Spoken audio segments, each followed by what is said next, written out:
Gravando. Olá, meus caros, sejam bem-vindos aí a mais um momento de colóquio entre nós dois. E hoje, né, nesse momento aqui especificamente, eu vim falar com vocês sobre o cuidado ao trabalhar com os jovens. Bom, para aqueles que não acompanharam a fala anterior sobre vocação, né, eu sou o professor Carlos Neiva, sou da equipe do Santa Carona, atuo no programa Vox Fide e no podcast Santa Zoeira, e fui chamado para estar aqui com vocês para esses momentos de fala. É uma alegria muito grande, né? Quero mandar aí um abraço para todos os integrantes da comunidade Unos e, né, pedir a vocês encarecidamente por oração, né? Isso com certeza é o que sustenta o nosso trabalho, o nosso apostolado, sobretudo com as dificuldades que se encontram ao trabalhar com jovens, que é um pouquinho do que eu vou falar com vocês hoje. Eu sempre acho muito engraçado quando me chamam para falar do trabalho com jovens. Obviamente, para quem chama, não soa tão contraditório. Afinal, nós temos um podcast chamado Santa Zoeira, que literalmente fala em linguagem jovem. E nós trabalhamos na internet, onde o meio predominante é jovem. E, apesar de eu ter 30 anos, a minha carinha aqui de 18, que eu uso produtos Ivone, né, dá a impressão de que eu sou um jovem trabalhando, né? Mas a verdade é que, sobretudo para quem acompanha o podcast, eu sou meio famoso por por me posicionar de uma maneira um pouco dura para com os jovens. Né? Eu brinco que a juventude tem que acabar, né? E por que eu falo coisas nesse sentido? Porque trabalhei ao lado dos jovens por muito tempo e percebo os erros próprios da juventude. E nesses erros próprios da juventude, eu percebo que a solução, a grande solução para eles, é o fim da juventude. Em que sentido? De que os jovens, que são aqueles que estão passando por um processo de maturação, se tornem maduros. E, portanto, deixem de ser jovens e se tornem adultos. Né? Então, o fim da juventude nada mais é do que os jovens alcancem o ápice daquilo que eles nasceram para ser, pessoas maduras, tanto fisicamente, mas também e sobretudo psicologicamente, emocionalmente e espiritualmente. Então, hoje eu encontro aqui essa dificuldade em falar sobre os cuidados de trabalhar com os jovens. E quando eu ficava pensando nesse tema, né, e fiquei ali um tempo meditando com as escrituras, eu percebi que é possível diagnosticar 8 problemas na juventude, no trabalho com a juventude hoje em dia. 8 problemas. E, por uma questão de conclusão lógica, né, eu encontrei 8 soluções. Então, qual que é a ideia da nossa fala de hoje? Eu quero mostrar para vocês esses 8 problemas com as suas respectivas 8 soluções. E aí, assim, a gente vai conseguir montar um panorama do que a gente tem que observar ao trabalhar com os jovens e que cuidado nós devemos ter ao trabalhar com os jovens, certo? Mas primeiro, a grande pergunta: por que trabalhar com os jovens? Por que a gente está tendo esse esforço, essa dificuldade, se a gente já viu que jovem é dor de cabeça? Por que a gente vai trabalhar com jovem? Então, para animar aqui a nossa fala, eu trago uma fala do grande Papa São João Paulo II, em que ele dizia para os jovens: caros jovens, só Jesus conhece o vosso coração e os vossos anseios mais profundos. Só ele, que vos amou até a morte, é capaz de saciar as vossas aspirações. As suas palavras são de vida eterna, palavras que dão sentido à vida. Ninguém, senão Jesus, poderá dar-vos a verdadeira felicidade. A coisa mais fácil que tem trabalhar na igreja é trabalhar com o pessoal mais velho. Casal já é bom, melhor ainda se for as velhinhas do apostolado, as velhinhas rezadeiras de terço. Nossa, essas são as melhores coisas da igreja, assim, disparado. Que elas rezam, elas têm fé, elas não têm conflito emocional. Você manda ficar ali, rezar 1000 Ave Maria, elas ficam, rezam 2000. Você pede para dar a capa, elas dão também um manto. Faz um pão de queijo bom, café bom. É a melhor coisa que tem na igreja. Mas por que a igreja insiste tanto com os jovens? E a gente viu São João Paulo II ser, de repente, o Papa que mais se dedicou à juventude. Tem aquela homilia que é falsamente atribuída a ele, né? Eu quero santos de calça jeans, né? Santos que escutem Walkman, extremamente datado, inclusive, né? Porque ninguém mais escuta o Walkman. Mas por que é tão fácil colocar no contexto de João Paulo II esse apelo para a juventude? Porque São João Paulo II ele é o Papa que vai criar ali a Jornada Mundial da Juventude, que entre todas as romarias e jornadas e momentos de encontro das pessoas para com o Santo Padre, a Jornada Mundial da Juventude é a única que tem um nível Copa do Mundo, assim, de participação, né?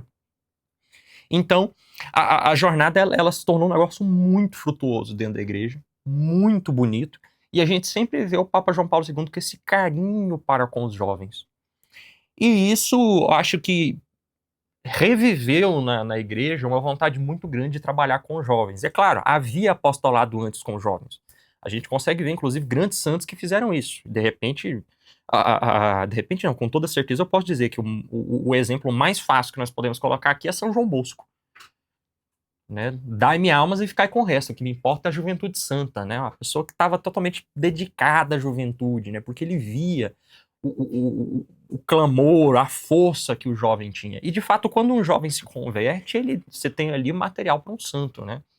E nós podemos ver grandes santos que tiveram a sua conversão ali na juventude e os caras foram até o fim, né? Então, o jovem Paulo, depois vai virar São Paulo Apóstolo, né? O jovem Agostinho, que vai virar Santo Agostinho, né? A jovem Teresa, vai virar Santa Teresa de Ávila ou Santa Teresa de Jesus. Então, a juventude, ela tem essa força, ela tem esse anseio. Por quê? A juventude muitas vezes está atrás de sentido.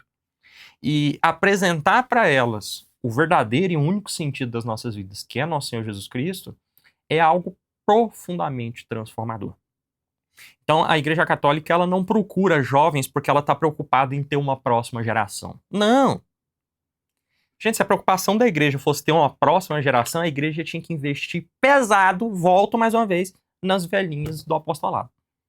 Porque é elas que enchem os seminários, rezando pelas vocações, é elas que dão força aos sacerdotes, é elas que frutificam o serviço da igreja através da intercessão.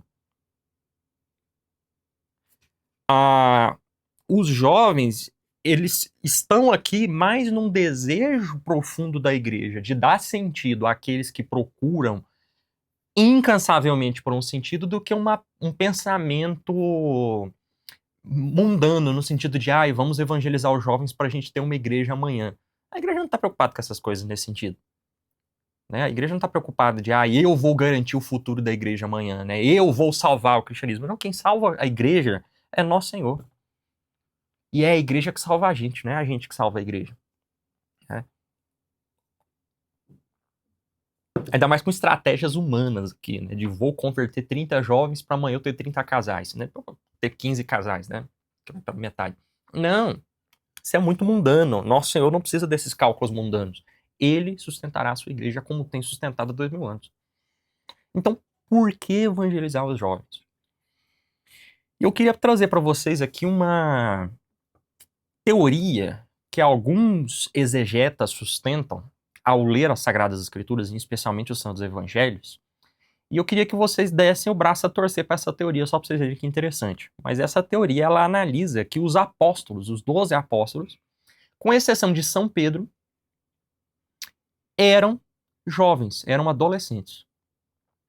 E aí, essa teoria vai ser sustentada de algumas maneiras. Né? Em primeiro lugar, era costume na época que adolescentes procurassem ter um rabi, ter um professor, ter um mestre que lhe ensinasse a doutrina, né? E nós vemos os apóstolos chamarem Jesus de rabi.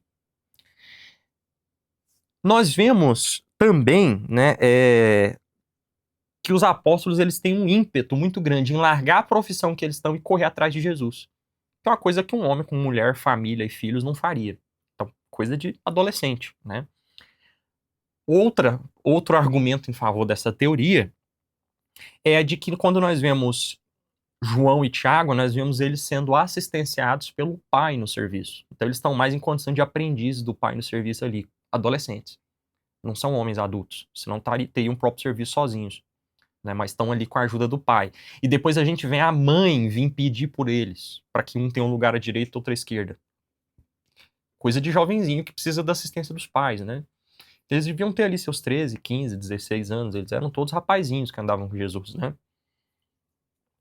E o argumento mais forte a gente encontra em Mateus, capítulo 17, versículos 24 a 27, de que Jesus conversa com Pedro sobre a importância de pagar o tributo do templo. E aí Jesus diz que Pedro deve ir pescar, o primeiro peixe que ele pescar, ele vai abrir a boca do peixe e vai achar uma moeda que vale a taxa de Jesus e de Pedro. E ele vai lá e vai ofertar no templo por Jesus e por Pedro. Só quem era maior de idade, portanto tinha seus 18 ali, fazia esse pagamento. Né? Só quem tinha 18, 20, conforme a gente vê ali na explicação no Levítico. Né?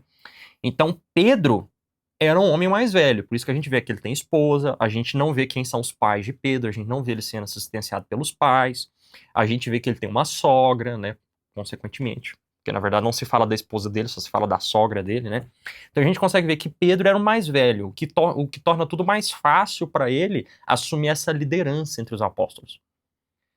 Mas os outros 11 seriam jovenzinhos. É uma teoria, coloquei aqui os argumentos, você pode concordar, não pode, pode discordar, a igreja não bateu o martelo quanto a isso, acredite se você quiser, não tem problema. Mas é interessante nós pensarmos nisso, né, em que Jesus se preocupou em evangelizar jovens, em trabalhar com jovens, em ter discípulos jovens, e ele teve dor de cabeça exatamente por estar trabalhando com jovens. Jovens que queriam cargos, jovens que queriam mandar trovão sobre cidades para ser destruídas, fogo do céu caísse e destruir cidades, jovens que fugiam na hora do aperto, jovens que dormiam à noite em vez de ficar e rezar, jovens que, quando viram que Jesus não era bem o que eles estavam fazendo, não hesitaram em vendê-lo por 30 moedas de prata. Isso aqui coloca a gente um pouco no contexto do que nós vamos falar hoje. Quais são os problemas de trabalhar com os jovens? E eu quero trazer o problema número 1, que é a falta de identidade e de sentido. Os nossos jovens, eles não têm uma identidade formada ainda. Eles procuram afirmar a sua identidade. E eu acho divertidíssimo como o jovem firma a sua identidade indo contra a identidade dos seus pais. Geralmente ele procura ser diferente do pai e da mãe. E procura afirmar a sua unidade sendo igual a todos os seus amigos. O jovem ele quer provar que ele é diferente, imitando todos os jovens da idade dele. Mas ele jura que ele está provando que é diferente. E ali a gente vê as tribos urbanas sendo formadas, né? Esse contexto das tribos que era muito claro, na época aí de quem for mais velho vai lembrar, né? Nós tínhamos os emos, nós tínhamos os punks, nós tínhamos as mais diversas tribos jovens ali, os hippies, né? Os góticos.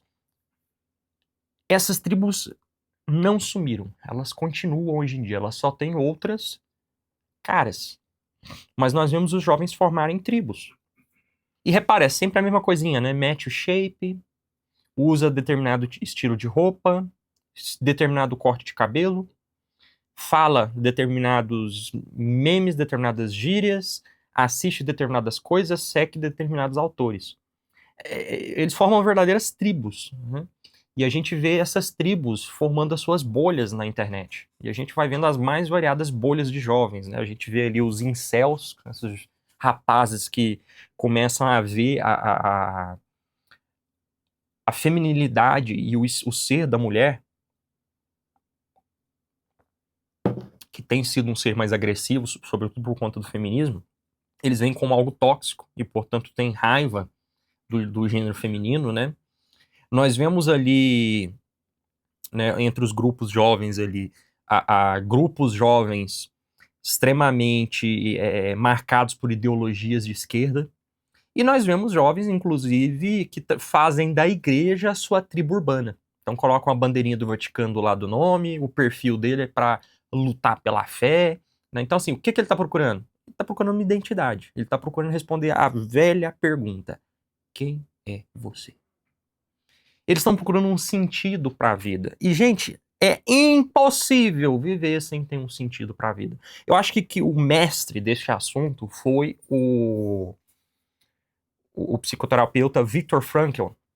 O Viktor Frankl, no seu livro Em Busca de Sentido, né, ele encontra como a chave para se superar qualquer desafio ter um sentido para sua vida.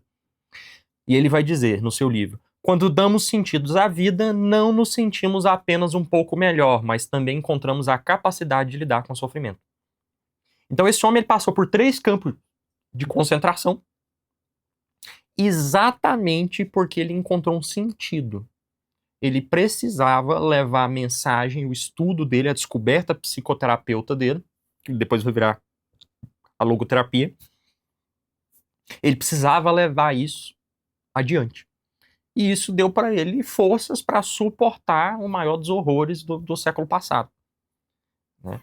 Então, o jovem ele precisa ter um sentido para não ser acometido pelos medos que corroem a nossa civilização. A depressão, a ansiedade, né? O consumismo, o materialismo, a indiferença para com Deus, tudo isso tem tomado conta da nossa sociedade, né? E o jovem ele precisa ter um sentido, ele precisa de uma identidade, ele precisa de algo que faça ele ficar firme diante dessas coisas para não ser carregado por elas. Então esse é o grande problema. Os nossos jovens precisam ter identidade, precisam encontrar o sentido da vida. E como nós solucionamos isso? Então trago aqui a solução. Propondo uma fé encarnada, uma fé que não é só um ideal, mas uma fé que é uma pessoa. Nosso Senhor Jesus Cristo. Nosso Senhor Jesus Cristo é o único ideal, e São João Paulo II disse isso várias vezes, né? Que vai preencher o vazio das nossas vidas.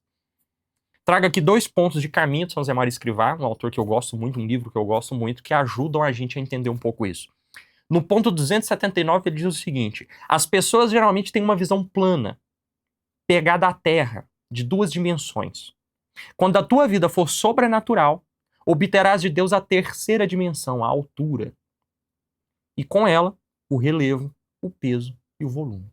Aqui ele colocou de um ponto de vista matemático, arquitetônico, eu diria, mas a gente consegue jogar aqui de outra maneira. Buscar as coisas do alto, olhar as coisas do alto. Se eu olhar de uma maneira de quem olha do alto, eu vejo o problema na sua totalidade. Porque tantos jovens pegam o seu problema e transformam num problema insolúvel e que vai acabar com a vida dele, um problema gigantesco. Porque muitas vezes ele não consegue enxergar além daquilo. Mas se ele tivesse uma visão de cima, uma visão de quem se apoia em Deus, uma visão de quem vê a partir da perspectiva divina, ele veria que o problema dele é pequeno. Então, se formarmos nos nossos jovens a percepção de uma fé encarnada, de uma fé pautada em Jesus Cristo, o jovem não teria dificuldade em observar as coisas que deveriam abalá-lo como pequenas, como de fato são. E aí nós vemos aqui, né, no ponto 288 de caminho: mete-te nas chagas de Cristo crucificado. Ali aprenderás a guardar os teus sentidos. Terás vida interior e oferecerás ao Pai continuamente as dores do Senhor e as dores de Maria para pagar por tuas dívidas e por todas as dívidas dos homens. Então entende que a falta de sentido ela se resolve simplesmente se unindo à paixão de Jesus Cristo? É preciso apresentar então para esses jovens uma fé encarnada. Essa fé vai resolver a falta de identidade e de sentido deles. Segundo problema: a inconstância e o desânimo. Né? Nós percebemos nos jovens uma tendência muito grande a serem inconstantes. Da mesma maneira que eles falam que vão, eles já não vão. Eles falam que querem, mas já não querem. E nós vemos um certo desânimo. Eu, como professor, eu percebi isso muito no ensino médio. Quanto reclamavam os meus amigos nas reuniões de professores. Os meninos estão desmotivados. Não há nada que eu faça para animar esses meninos. Eles não querem estudar, eles não sabem que carreira seguir, eles não estão com ânimo, eles não querem nada. Ora, o desânimo nada mais é do que isso. Não querer nada. Ficar parado. Por quê? Porque ânima, alma, é aquilo que nos anima, que mexe com a gente. Daí que algo que se mexe é animado. O desenho animado nada mais é do que um desenho que se mexe, né? Então, ânima é aquilo que anima, que mexe, alma. O jovem desanimado, ele é desalmado, parece que não tem alma, não tem vida, tá morto. Ele é carregado. A ansiedade, ela paralisa o jovem diante dos medos do futuro.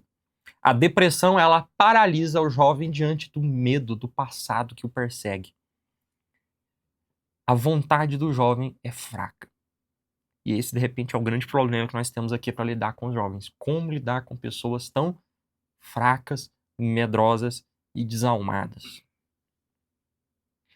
E aqui a nossa resposta vai ser uma resposta dupla. Em primeiro lugar, com o acolhimento verdadeiro. Vocês precisam ser acolhedores para com os jovens. Vocês precisam ser este local de ouvir e não julgar. De abraçar e entender, que muitas vezes ele não tem em casa. O jovem, às vezes, tem os medos e os receios que o pai e a mãe não entendem. E ele se sente incompreendido. Porque ele está diante de um medo que paralisa, mas o pai e a mãe, que às vezes estão até maduros e têm a vista de cima, veem que é um negócio bobo e tratam como se fosse um negócio bobo. Mas você tem que entender que, por jovem, é um bicho de 7 cabeças. Então você precisa dar aquele entendimento, aquela empatia. Só que só acolher não é importante. Não é o suficiente. É preciso acolher e acompanhar constantemente. Porque só chegar e falar, eu entendo, vem cá, se vira aí, não adianta. É preciso acompanhar, tá do lado do jovem. O jovem precisa de líderes, de acompanhantes, de figuras nas quais ele possa se apoiar. Quantos movimentos a gente vê que tem os famosos tio e tias, que viram padrinhos, madrinhas, viram apoio dos jovens. Porque o jovem tem em quem se apoiar. De repente, um pai e a mãe que falta em casa. Ele tem um líder no qual ele pode se inspirar. Um líder que, de repente, falta em casa. Quantos rapazes eu já vi que transformarem o pároco, o sacerdote, no verdadeiro pai de família deles, né? Não, é o meu pai, né? É um pater para mim esse pai, né? Nossa, papapá. Por quê? Porque o padre acolheu e acompanhou. E se tornou para ele aquele ideal. Pessoal, nós somos seres que imitam. Nós somos mímicos. Nós imitamos. Tudo que nós aprendemos por meio de imitação.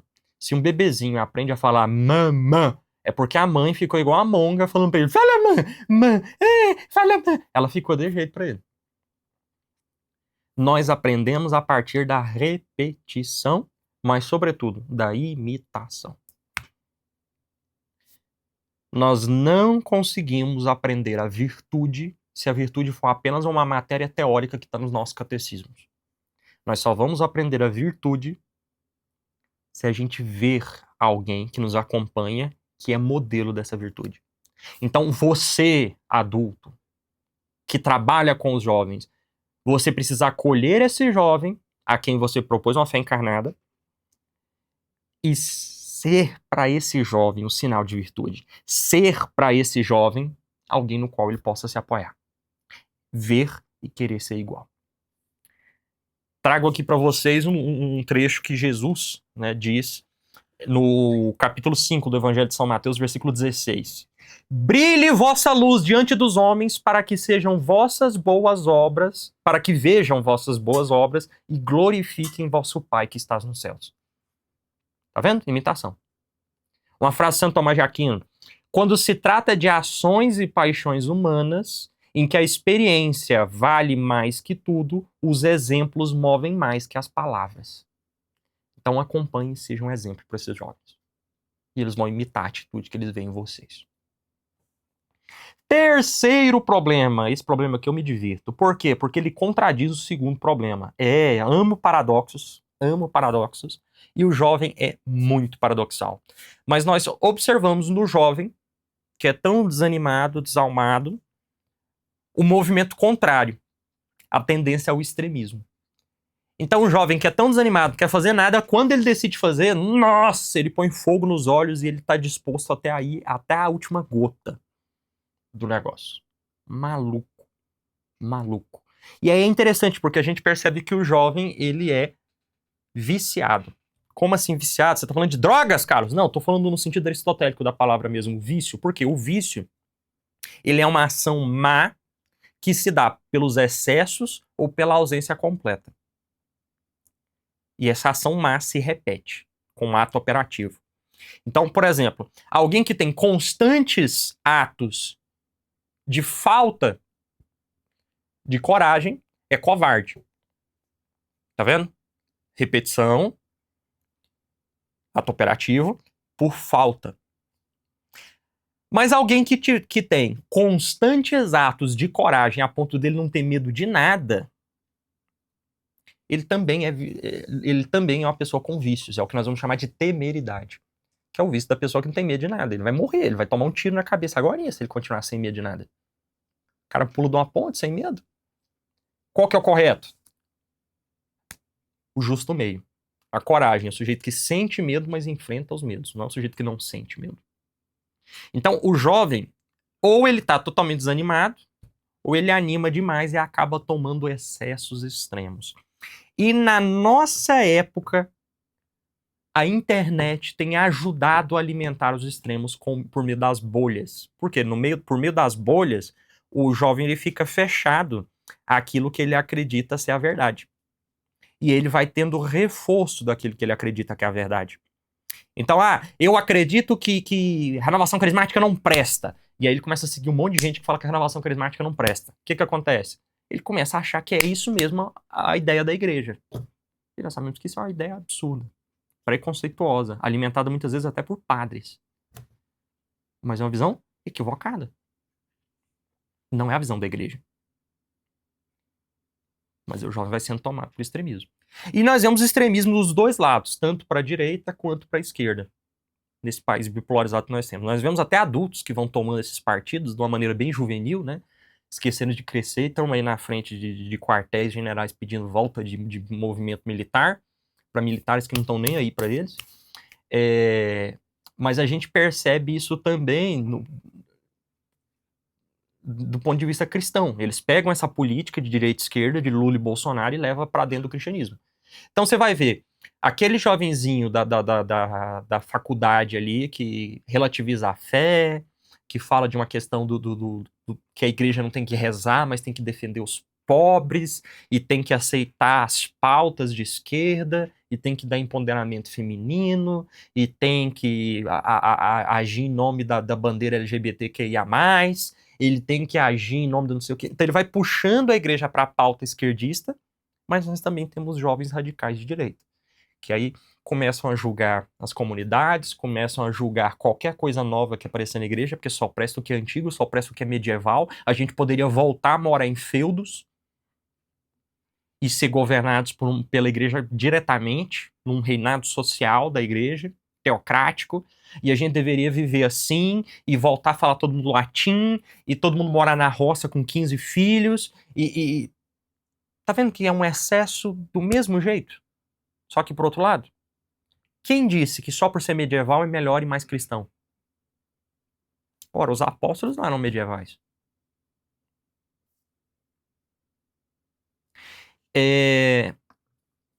E aí, para isso, eu trouxe um trechinho. Eu recortei para não ficar tão longe, né? Tão longo, mas eu peguei um trechinho de um esquerdista maldito aqui, um tal de Juan Arias, que escreveu um artigo no jornal El País, em que ele fala do receio que ele tá dos jovens de extrema direita.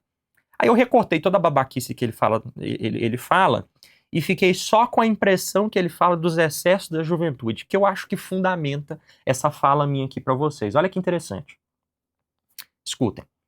Há quem se pergunte, com algum espanto, por que esses jovens, que a princípio seriam considerados idealistas e seguidores dos valores da liberdade, acabam encurralados por forças extremistas e violentas.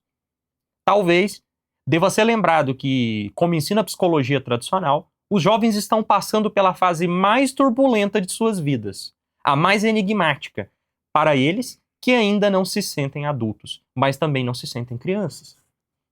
E, ao mesmo tempo, são atraídos pela violência, talvez porque essa seja também a era da rebelião. Palavras como revolução, esquerda, luta contra o capitalismo e o fascismo foram mágicas para a jovem em busca de ideais. Permitia-lhes expressar seus instintos violentos em busca de melhores sonhos. Quando falamos de jovens, não podemos esquecer que ontem e hoje todos se sentem atraídos pela violência, seja qual for o signo.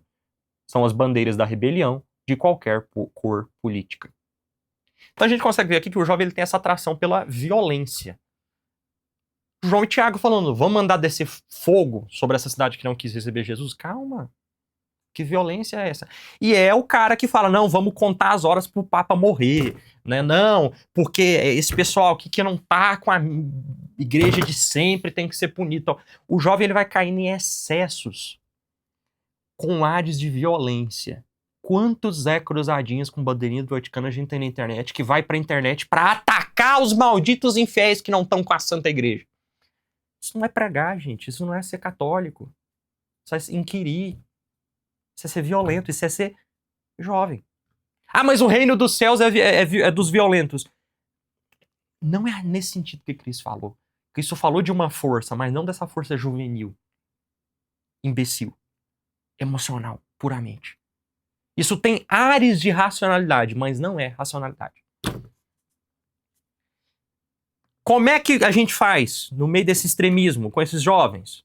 Bom, evangelizando com muita paciência e ajudando o jovem a amadurecer sem se perder nos extremos. Aristóteles, ele dizia pra gente que a virtude está no meio, igual eu expliquei aqui pra vocês com o exemplo da covardia e da temeridade, e a coragem é no meio. Ele inclusive usa esse mesmo exemplo que eu falei aqui no Sua Ética Nicômaco, né? Mas tem um autor que pra mim ele fala isso de uma maneira mais perfeita que Aristóteles, que é Gilbert K. Chesterton. Chesterton ele fala que a maneira correta de estar no meio não é neutralizar os extremos, porque senão você fica morno. E eu entendo que o jovem violento tem aversão ao morno. O que ele não entendeu é que nós precisamos ser paradoxais. Como assim paradoxais, Carlos? Nós precisamos ser as duas coisas ao mesmo tempo. Fortemente. Por mais contraditório que isso seja. Só assim a gente vai entender como funciona de fato o cristianismo.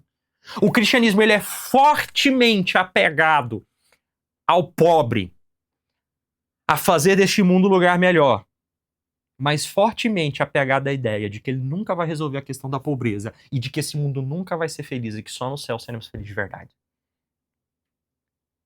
O jovem ele está forte, o cristão ele está fortemente apegado à ideia de que o pecado precisa ser abominado e que a justiça precisa ser feita, mas ao mesmo tempo ele está fortemente apegado à ideia de que a misericórdia precisa estar proposta e que todos têm condição de redenção.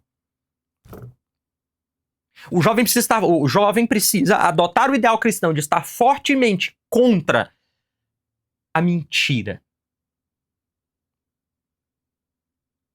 defendendo a verdade, mas fortemente aberto para a ideia de que ele precisa entender o outro. Nós precisamos ser paradoxais, as duas coisas ao mesmo tempo.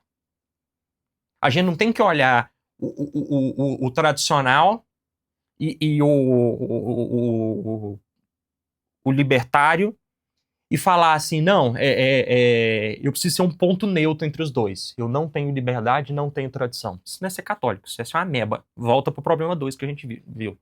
Você precisa ser fortemente as duas coisas. Eu tenho que querer a liberdade e a libertação mais do que qualquer outro. Eu tenho que defender o pobre. Eu tenho que defender o que sofre. Eu tenho que defender o oprimido mais do que qualquer outro. Ao mesmo tempo, eu tenho que defender a tradição e estar com a igreja mais do que qualquer outro. Nós precisamos ser paradoxais. As duas forças ao mesmo tempo. E isso é muito difícil. O jovem vai precisar de ajuda para entender isso. E essa seria a nossa terceira solução. E aí nós vamos para um outro ponto que ainda na solução aqui do nosso ponto 3, que é ensinar com caridade. Se o jovem está tão tomado de violência, o que a gente precisa ensinar para eles? O amor. E qual é a melhor maneira de ensinar com amor? Demonstrando amor.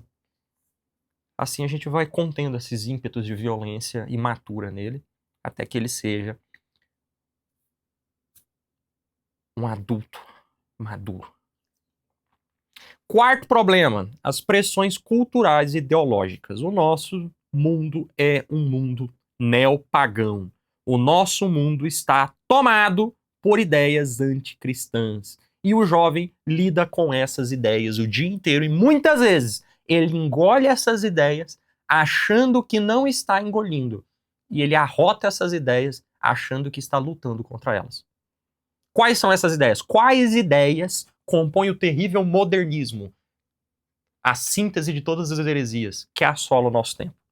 O marxismo cultural, que procura jogar o mundo numa dualidade de opressor e oprimido, reduzindo a existência à pura materialidade, nos colocando dentro de uma dialética histórica. O marxismo cultural tem procurado transformar tudo numa luta de oprimidos e opressores. A família virou a questão de um opressor e oprimidos. O namoro vira um opressor e uma oprimida. A educação vira um professor opressor e alunos oprimidos, de uma pedagogia oprimida. A igreja, você tem um líder opressor e fiéis oprimidos que precisam se libertar das garras do clero. Tudo vai se tornando uma questão de opressor e oprimido. Gente, até o SUS. Você vê ali no ambiente do SUS um ódio das pessoas para com os médicos e um ódio dos médicos para com as pessoas. Marxismo cultural. Além do marxismo cultural, nós temos o hedonismo, tão criticado pelo nosso querido Papa Bento XVI, né? O hedonismo, que é esse desejo de ter satisfação a todo custo, fugir do sofrimento e ter uma vida de gozo. Ai, porque tal pessoa tem problema comigo, é tóxica, eu vou procurar pessoas que me aceitam do jeito que eu sou. Porque tal missa não me agrada, então eu vou procurar uma missa onde eu consigo rezar de verdade. Hedonismo. O relativismo, que vai tornando possibilidades, né? Não. Todo mundo pode ser salvo. Não. Todas as religiões são boas. Não. O relativismo. Existem muitas verdades. A sua verdade é a minha verdade. A indiferença religiosa, né? Comum que vai embora. Não, é eu e Deus. Não. Na verdade, eu posso existir, é eu aqui, Deus lá. E o egoísmo enquanto virtude. Não, você tem que investir em você. Você tem que pensar em você. Não, você tem que focar em você. Todas essas ideias entram por várias vias diferentes nos nossos jovens, assim como entra em nós. Como lidar com os jovens desse jeito? Formando neles o senso crítico. E como formar neles o senso crítico? Ensinando a boa e reta doutrina católica. E é por isso que o nosso querido Papa Bento XVI vai dizer: estudai o catecismo com paixão e perseverança. Sacrificai o vosso tempo para isso. Estudai-o no silêncio do vosso quarto. Leiai-o em duplas, se sois amigos. Formais grupos e redes de estudo. Trocai ideias pela internet. Permanecei de todos os modos em diálogo sobre a vossa fé. Precisamos ensinar reta doutrina. E nem ensinar reta doutrina com vídeo. E olha que ironia, eu sou um produtor de conteúdo de vídeo. Mas eu percebo que os jovens, eles se formam com videozinhos e chegam cheios de opinião na internet. Lê.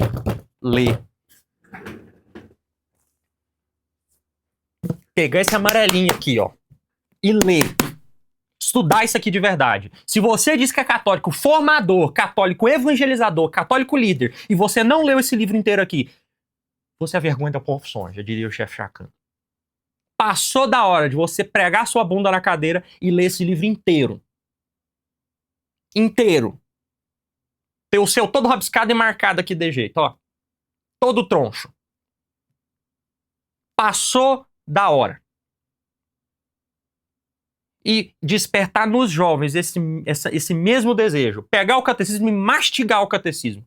Quanto jovenzinho pagando de inquiridor vem falar que o catecismo amarelinho não presta.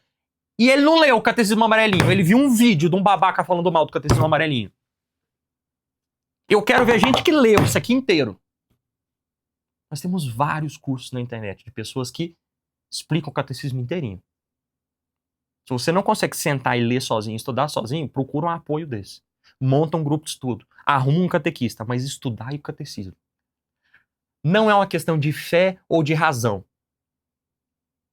É fé e razão. A nossa fé, ela é uma verdade objetiva, possível de ser estudada e entendida. A nossa fé, a nossa doutrina, nós podemos compreender o máximo possível que a nossa razão consegue dela. O resto, a fé é completa. Mas nós podemos preencher toda a nossa compreensão dos princípios básicos da nossa fé. É só sentar e estudar. Só com uma formação decente, bem feita, a gente vai se libertar realmente das pressões culturais e ideológicas e não travesti-las de catolicismo. Porque é o que muitos fazem. Pega toda essa mundaneidade aqui e fica rotando que é católico, que luta contra o modernismo. E tá fazendo coisa igual. Tá dividindo a igreja em classes de opressor e oprimido, de malvados e inimigos, e a pessoa é boa ou ruim, dependendo de qual partido ela tá. Puro pensamento marxista. O quinto problema, agora nós vamos entrar na área mais pesada, hein? É a vida dupla.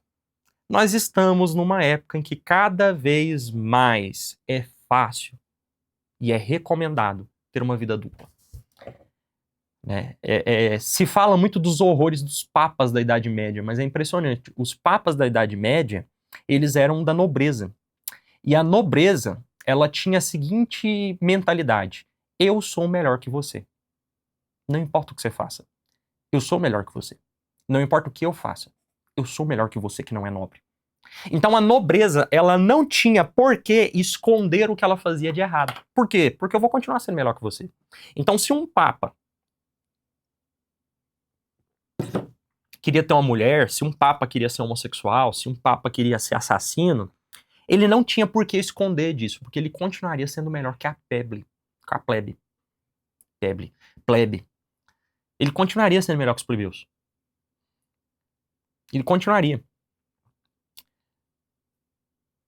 Com a ascensão da burguesia, começa essa hipocrisia. Por quê? Porque os burgueses estão no topo não porque eles são melhores do que os plebeus, é só porque eles têm mais dinheiro. Então eles precisam fingir que são virtuosos. E aí começa essa noção de vida dupla. E vida dupla no sentido de realmente ser uma coisa na frente das câmeras e totalmente outra nos bastidores.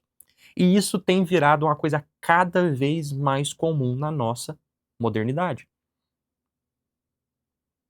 Quantos sacerdotes, quantos líderes, quantos pais de família têm duas vidas aí? E aí eu pergunto, como é que a gente evangeliza os jovens de jeito? Os jovens vão passar a ter vida dupla.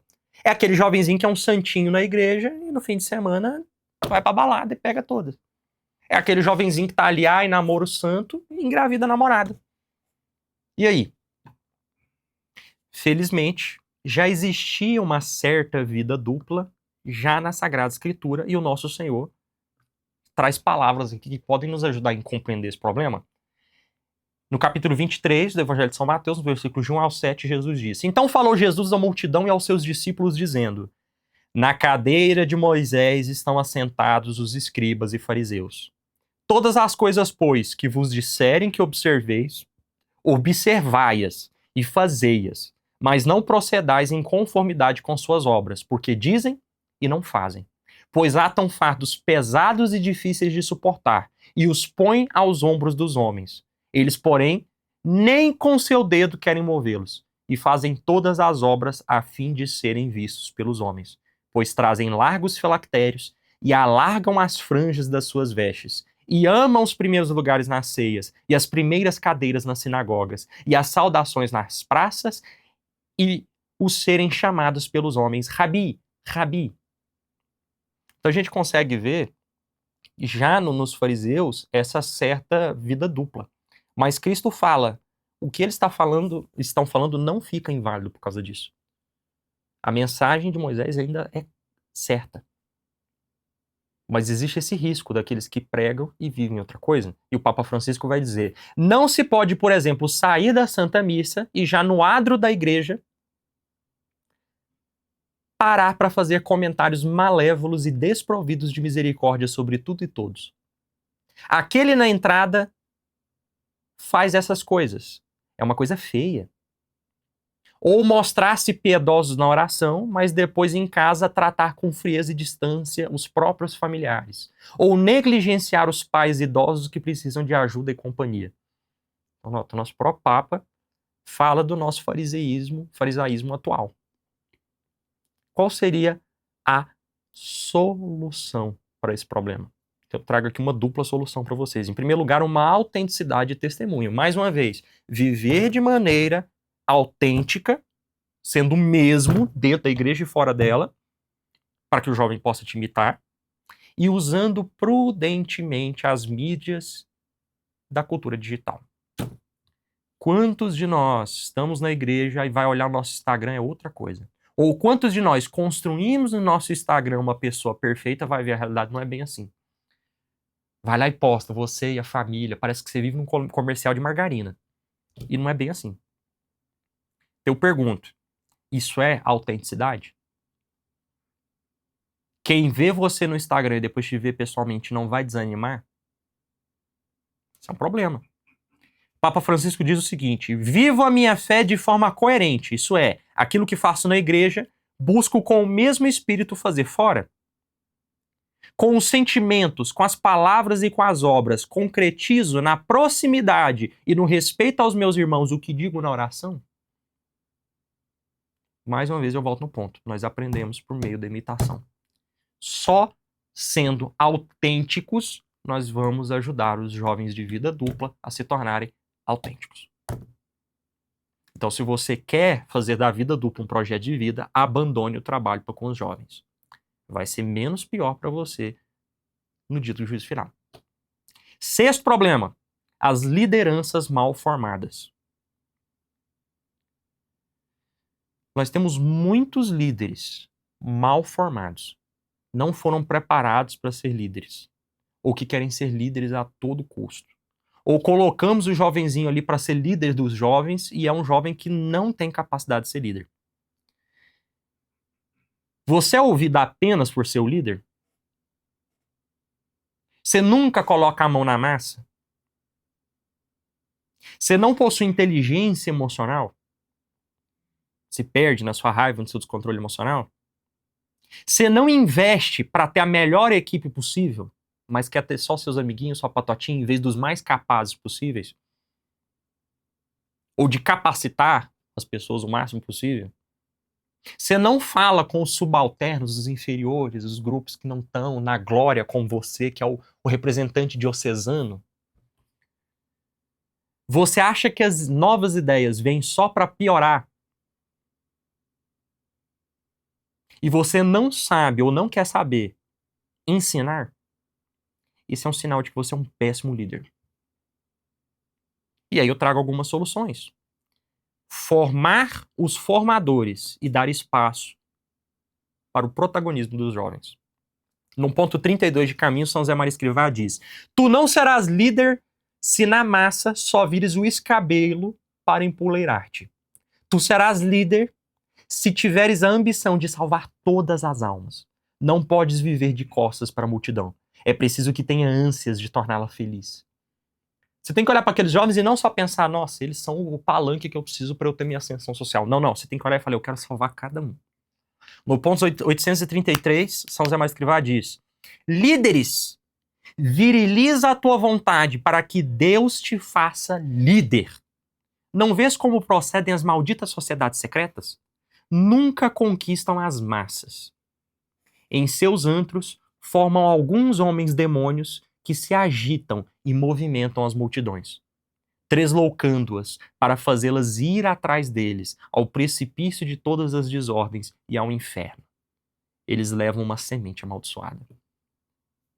Trecho um pouco forte, mas mostra bem aqui pra gente o que as sociedades secretas fazem quando querem dominar o mundo. Formam os líderes. E os líderes vão carregar o povo.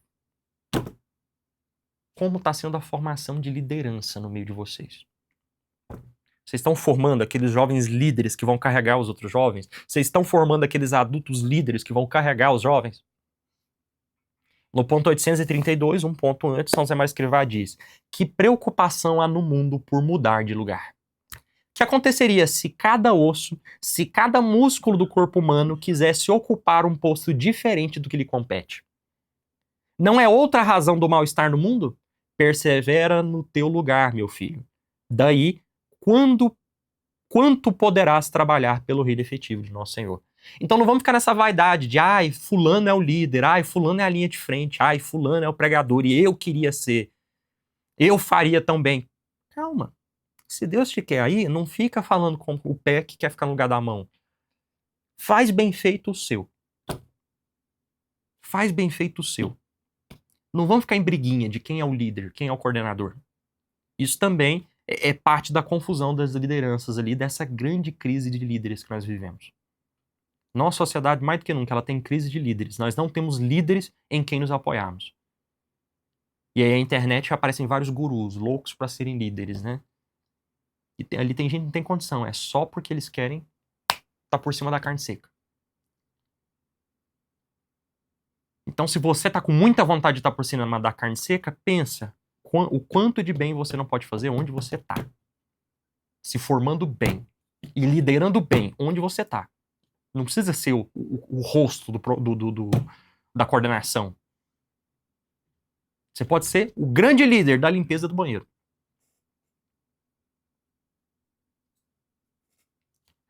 Você vai liderar. Se você fizer bem feito e com amor a Deus, vai por mim. Você vai liderar.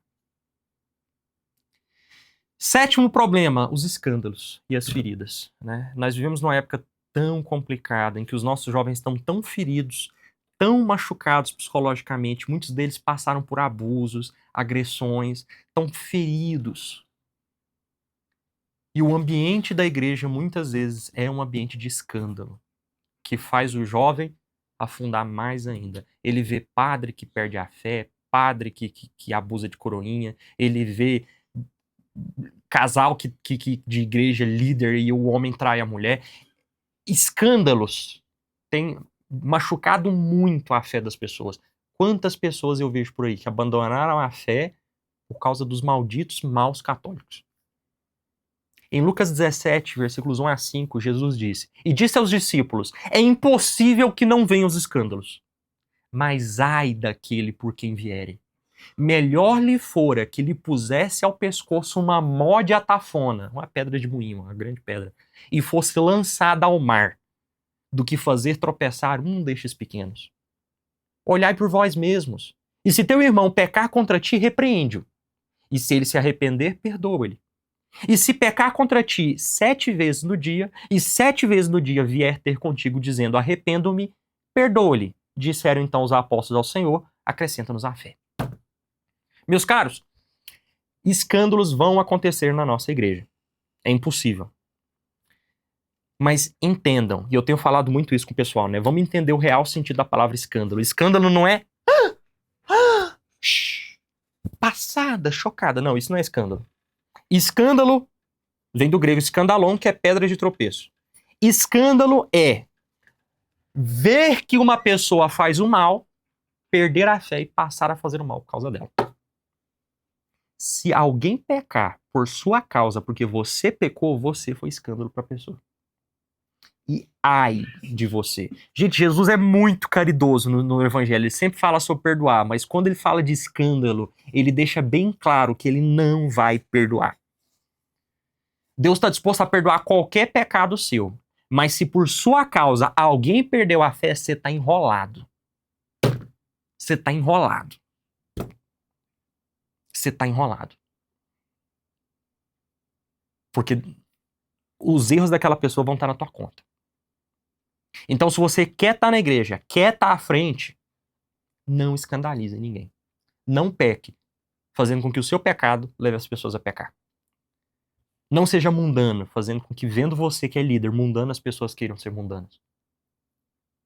Não viva uma vida dupla, fazendo com que as pessoas, vendo a sua vida dupla, queiram ter uma vida dupla. Ou pior, uma vida única pro mal. Porque você vai pagar caro. Às vezes que a gente vê Jesus mais puto no evangelho é quando ele está falando dos escândalos. Então, como fazer com os nossos jovens tão feridos e esse ambiente de escândalo? Qual é a solução, Carlos? Criando um ambiente seguro. Criando um ambiente de confiança, um ambiente de cordialidade, um ambiente de segredo no qual o jovem possa se sentir protegido para abrir as suas feridas, expor, sabendo que você não vai sair fofocando isso aí pros outros, você não vai sair comentando, você vai guardar um silêncio de confissão como se você fosse um padre submetido ao risco de excomunhão se falar alguma coisa. E esse ambiente de confidencialidade, esse ambiente de confiança, esse ambiente de amor vai ajudar a resolver esses problemas, essas feridas, esses escândalos, porque a pessoa vai ter onde colocar para fora. São José Maria Escrivá, na sua homilia, numa de suas homilias que ficou registrado no livro Amigo de Deus, ele diz o seguinte: repito, prudentes, sim, desconfiados não. Concedei a mais absoluta confiança a todos. Sede muito nobres. Para mim, vale mais a palavra de um cristão, de um homem leal, confio inteiramente em cada um, que a assinatura autêntica de 100 tabeliães unânimes, embora vez por outra me tenham enganado por seguir esse critério. Eu prefiro expor-me a um abuso de confiança por parte de um inescrupuloso a despojar, seja quem for, do crédito que merece como pessoa e como filho de Deus. Eu vos assevero que nunca me decepcionaram os resultados deste modo de proceder. Então, São José Maria Escrivá, ele tinha 100% de certeza que qualquer cristão que vinha falar com ele estava sendo verdadeiro. E muitas vezes ele era até passado para trás por causa disso, mas na maioria das vezes ele via que dava certo o fato dele não desconfiar de um cristão e esperar dos filhos de Deus a verdade e ir com o coração aberto. Sem ficar procurando, essa Falciane, o que ela tá falando? Ela tá falando isso por causa disso, até parece que não. Haha, já tô vacinada. Não. Ele ia com o coração aberto. Tem uma historinha de Santo Tomás de Aquino em que Santo Tomás, ele tá vendo tá na aula lá, né, e uns irmãozinhos viram e falam, nossa, uma vaca voando. Aí Santo Tomás vai e olha pra janela, cadê? Eles começam a rir. Ele acredita que vaca pode voar. E aí Santo Tomás diz, é mais fácil uma vaca voar do que 2 irmãos dominicanos estarem mentindo. Então tenha essa mentalidade na sua cabeça. Tá disposto a ser feito de otário porque você espera o melhor das pessoas. E por causa disso, você vai com o coração aberto e cria esse ambiente de confiança, de amor, onde o jovem vai poder se sentir seguro. O 8º e último problema, o distanciamento da vida sacramental. Quantas pessoas vão se afastando dos sacramentos como se eles não fossem essenciais ou como fosse algo que dá para ser deixado de lado. Gente, os sacramentos eles são necessários para a salvação, porque eles conferem graças sacramentais, o perdão dos pecados, a adoção de filhos de Deus, a conformação a Jesus Cristo, a pertença à igreja, o Espírito Santo que cura e transforma aqueles que recebem o sacramento. Quantos jovens têm se afastado dos sacramentos? É aquele jovem que já não confessa com frequência porque ele tem vergonha, porque ele tem sempre os mesmos pecados. É aquele jovem que não comunga porque está sempre em pecado mortal. É aquele jovem que nem crismou porque nunca teve preocupação em fazer isso. E nós vemos que de todos esses males de afastamento da vida sacramental, tudo acontece por causa, em sua maioria, por causa dos males da pornografia e da sexualização generalizada. É aquele rapazinho que começou a namorar, ele começa a ter relação sexual com a namorada, então ele nunca mais pode comungar. É aquele rapazinho que toda semana ele precisa confessar, mas aí ele acaba ficando com vergonha e vai parando de confessar porque ele vive vendo pornografia. Nenhuma outra geração viu tantas horas de sexo igual a nossa. Se juntar o seu pai, seu avô e seu bisavô, eles com aqueles 80 anos e aqueles 15 filhos que cada um deles teve, eles não viram tanto sexo quanto nós da nossa geração. Nenhuma geração está mais destruída por isso que a nossa. E olha que a pornografia é coisa antiga. Já quando surge a fotografia, já surge a pornografia. Nenhuma geração foi tão magoada com isso quanto a nossa. Eu recomendo muito o podcast Santa Zoeira sobre pornografia e também recomendo um texto meu sobre pornografia, eu acho que o nome do texto é literalmente esse, que está no meu site www.memoriepensamento.com, para a gente entender um pouco esse assunto que dá um tema de palestra por conta dele mesmo, né? Mas isso tudo tem feito os nossos jovens saírem da vida de oração e saírem dos sacramentos. O que na verdade é um problemão, porque é só com muita oração e muito sacramento que você consegue se livrar dessas coisas. O jovenzinho que para de confessar toda semana, porque começa a ficar com vergonha, ele tá fazendo o efeito contrário, porque era só confessando toda semana que ele faz isso que ele ia conseguir sair disso. É só rezando todo dia que você vai ter força para dizer não. Mas qual é a solução para esse problema todo do distanciamento sacramental e sobretudo essa questão da sexualidade? Introduzindo oração e os sacramentos com muito amor para os jovens, mostrando para eles como cada um dos 7 sacramentos deve ser recebido e visto como uma oportunidade de mudança de vida, onde se experimenta verdadeiramente a misericórdia de Deus. Mostre para os jovens o quanto a oração e os sacramentos são bons. E ele vai se apaixonar por esse caminho. Senhores, esses são os 8 problemas que eu tinha para apresentar para vocês e as 8 soluções. Espero que tenha ajudado, espero que tenha dado ideias e panoramas e que o Espírito Santo, a partir da minha fala, frutifique na cabeça de vocês iniciativas de apostolado com a juventude. Para concluir, eu só posso dizer que evangelizar os jovens é plantar no terreno mais fértil que existe, mas exige zelo, profundidade e amor de verdade. Porque jovem, ele não quer só evento, encontro, palestra, movimento. Não, não, não. Eles querem sentido, beleza e verdade. Que Deus abençoe cada um de vocês que se dispõe a evangelizar os jovens. E que Deus os recompense aqui e, mais importante, na vida eterna. Que a Virgem Maria, que cuidou do jovem Jesus e que foi uma mãe para os jovens apóstolos, abençoe cada um de nós e nos ajude a melhor evangelizar os jovens. Louvado seja o nosso Senhor Jesus Cristo, para sempre seja louvado.